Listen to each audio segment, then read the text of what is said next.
Okay, so employability, being of the higher education section, popular press, I think they tend to go with the graduates are not employable there, but there's nothing else happening in the world. The focus of this particular fellowship was to start to think about the challenges for getting employability into the curriculum, not just dependent on the person, but embedded as part of the curriculum itself, and really redefining what that means in the context of the rapidly changing labour market. And PIP has also been the project manager for the fellowship. Without PIP, this would simply not exist. So thank you, PIP. So why is it important? Well, for various reasons. First of all, because the definition is shocking.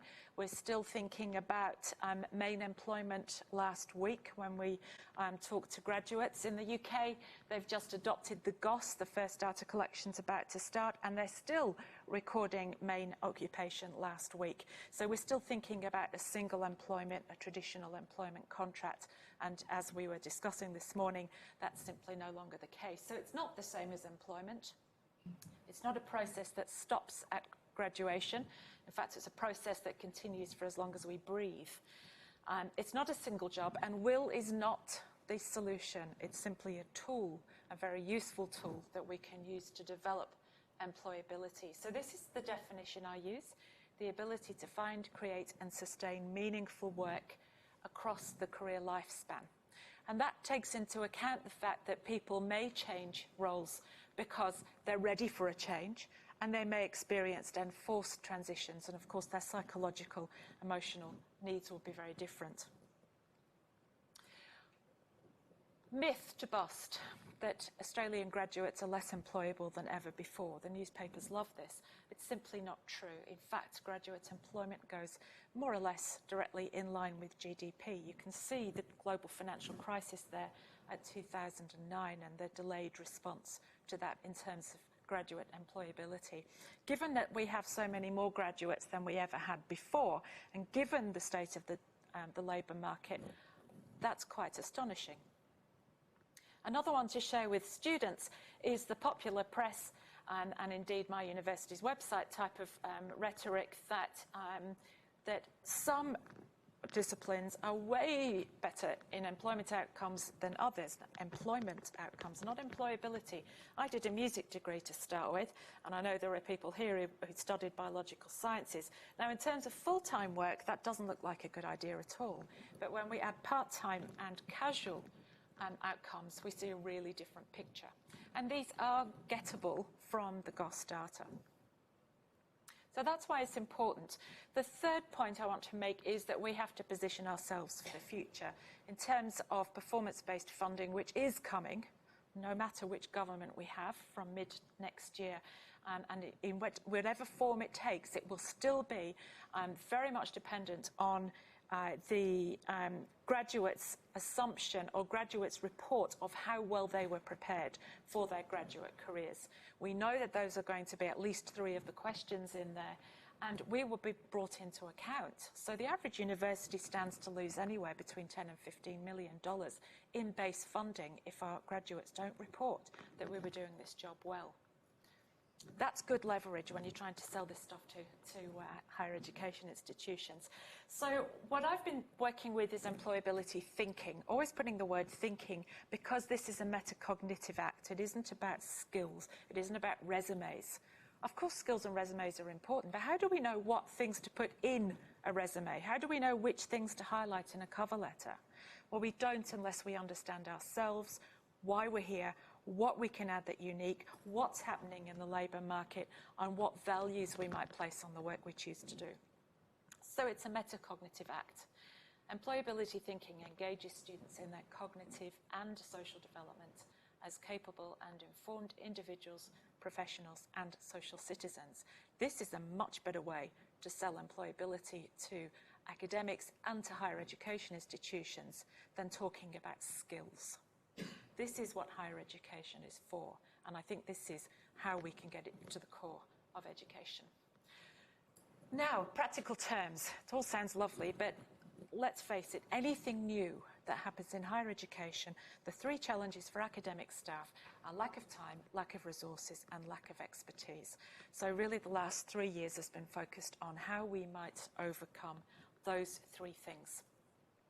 So we did lots of things.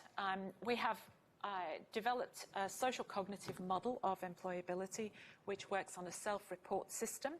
It's a validated measure which students can use, and it produces a report. I'll show you some examples. And those are the types of things that are taken into account in simple terms. We have over 30 institutions in 24 countries using the approach now. So there's a real take-up of this approach, which is really exciting. As of yesterday, we had 5,830 distinct student data sets. These are students' accounts of what they're thinking, what they want, what they're scared of, what they're concerned about. Mostly quantitative, but 5 open questions. We've got a community of practice on LinkedIn, which has worked better than any other format I've tried before because it seems to take away the hierarchy. So everybody posts. We do every semester a week by week. This is what you might think of doing this week. Mid-semester slump, what might be very useful for graduating students, and so on. We created separate sites for students and educators because both cohorts said they wanted a space of their own, and we co-designed with students. We've got about 80 resources. At the moment, we're working on resilience, grit, and well-being with some absolute experts from around the world. And in 2019, heaven help us, we might have about 100,000 different student users, which will make it the most comprehensive career thinking data set in the world. So I'm pretty excited. We had to make this simple though. How does it work? So the first thing we ask people to do is to register. This is for academic staff, which takes less than a minute. And then we incorporate a self-assessment tool, which is online. Now, the online tool takes students about 15 minutes to do, and most often it's incorporated as a required reading. That's what Joe's students have done. When students do the tool, rather than being a survey, it's a net gain. Every student engagement had to be a net gain, a very strong equity dimension to this. So it's free and it's formative, and it means that when students create a profile, immediately to their inbox, they get a 30-page personalised report which talks about 6 critical literacies, with digital literacy, with Joe's expertise all woven through there, through all 6 literacies. So first of all, the students create this great profile, and then we find in every unit a single touch point where we make this thinking explicit. And my understanding about this is very simple. It's a bit like feedback. If we tell students they're getting it, they know they're getting it. If we don't tell them, they can get to the end of a unit and say, you didn't give us any feedback. Employability is the same. It needs to be explicit and yet invisible all at the same time. So we find something like a teamwork assignment, a placement, a reflection, or a cover letter task, and we flip it so that it becomes a part of their professional learning. And then we pass on the approach to somebody else, and we make sure that it's embedded, and that's working. So it's working mostly at programme and course level, but at Curtin next year, all 17,000 enrolling students will create career profiles as their first engagement with their professional learning. And then we'll start to unwrap that through the curriculum and create longitudinal pictures of their thinking. So I want to finish with a few snapshots. This is what the students see when they go into their site. They called it a student starter kit. And you can see the 6 literacies, and because I'm biased, a music toolkit down the bottom there. They download their personalised profile. They can do this as often as they like, and they don't overwrite. So students can go back and look at their own changes of thinking over time. And that's just 2 pages from that report. You can see the literacies, very simple in student speak. We point them to sources of advice, and this is really important because careers services around the world tell me they spend about 80% of their time with the 10% of students who need them least. That's a hugely poorly managed resource. What we want to do is to get our careers experts away from the last-minute CV building and into the space where they're delivering into curriculum. And we now have that working at several institutions. And it's within about 2 semesters, we're starting to see a change in the workload of our career staff. So in terms of support, you know, we don't have money to throw at this. It has to be doable within our current budgets. That's working beautifully. We also get students to make it count. So every time they use one of the resources, it will have something in them that says, great, you've done this, now what? Are you going to collect some evidence from this? Are you going to go and talk to somebody? Are you going to create a Dropbox account to start keeping stuff? Because that's really where we want them to start. And we point them to free things like portfolio websites if they don't have an institutional platform, or if there is one and they don't use it. Their open responses in the report also populate in text boxes. And this is, again, really important because then when in curriculum we might want to ask them to reflect on something, or they have some just-in-time learning to do, they don't have to go and find that response. It's simply there on that page for them. Quite often when we have whole classes do this, a lecturer will say to me, my students are going to do this next semester. We give them a code. Blue, yellow, OT, doesn't matter. And then I extract the data and create some weighted word clouds for the open responses, and we can very easily create spider graphs.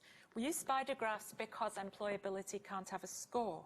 If it has a score, it infers that we're all trying to get to the top and then we're finished. It doesn't work that way. So we use spiders. And this spider was from a first-year engineering cohort where they were saying, in very broad terms, I'm really dedicated to engineering, but I don't know engineering yet.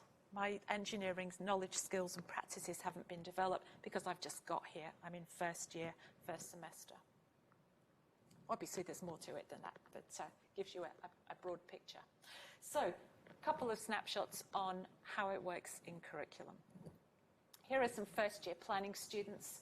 They had a reflective task with 0%, which I thought was interesting.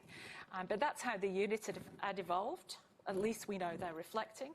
And so what we used was the guide Maximising Learning with Critical Reflection, which was developed with Carol Evans at Southampton. And this tells the educators what critical reflection is. So we're not making assumptions that educators know all this stuff. This is the expertise bit. There's an educator guide and a student resource for everything.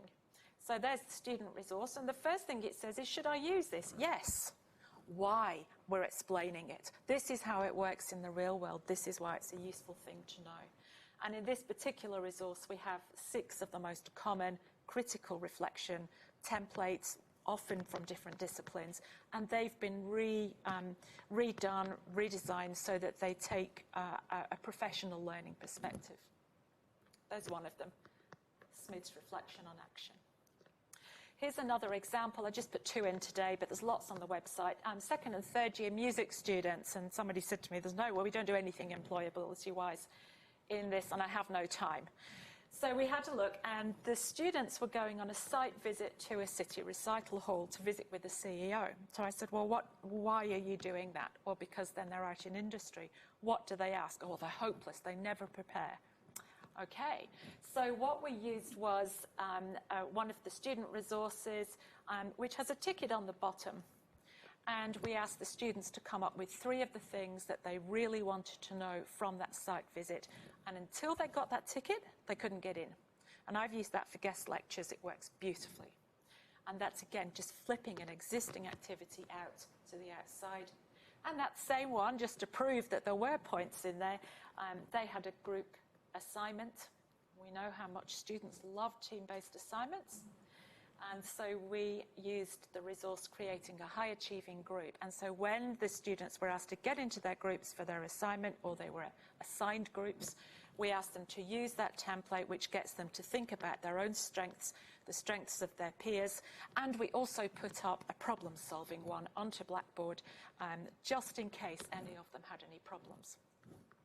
So that's the kind of thing we've been doing in curriculum. We've got some really exciting grants just come through where we've got some Telstra Foundation funding to redesign the whole student platform for young people on autism spectrum. So that's really exciting. We've got a bit of funding from the Australian Business Deans Council to work across business undergraduate programs and look at employability thinking in that cohort. And we've got some from the state government in WA, which is only interested in STEM, to look at the development of STEM students. But the exciting bit about that is it will build us an app, so this will become mobile. So we're doing all kinds of things like that, working with some of Joe's final year ICT students, 2 teams of them as interns who are working on sprints to make our resources interactive. So lots of opportunities to play, and really what I wanted to do was to share some of the things we've been doing, but also to say that this is, I think, I feel like we're on a precipice at the moment. It's just going crazy, and I'd really love you to be engaged in it in any way you're interested. Thank you.